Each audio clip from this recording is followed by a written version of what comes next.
Hoy les quiero compartir una buena aplicación. Casualmente hoy estaba revisando en Google sobre algunas palabras escritas en español pero traducido en misquito.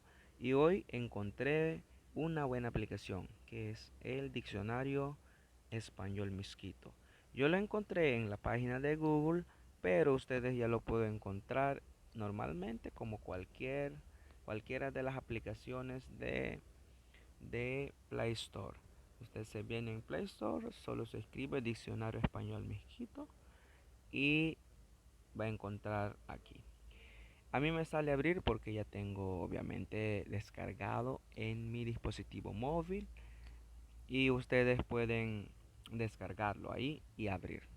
Lo más interesante aquí es que viene con la lupita de buscador. O sea, usted lo puede introducir la palabra que quiere buscar y ya lo va a encontrar. Por ejemplo, si lo busca la palabra o el nombre de Dios, Dios, ahí lo va a encontrar. Dios en misquito quiere decir God. Y viene como una definición de esa palabra. La definición viene en español, porque se supone que las personas que no hablan misquito van a aprender. Entonces viene la definición en español. Por ejemplo, God quiere decir, o Dios quiere decir, eterna fuerza suprema que existe, esencia de la vida y sustentadora de la naturaleza. Eso es lo que la definición sencilla del nombre de Dios, pero sabemos que hay buenas definiciones en diccionarios bíblicos o conceptos, en otros conceptos, otras literaturas, pero más o menos para que se guíe. Por ejemplo, otra palabra, papá. Papá.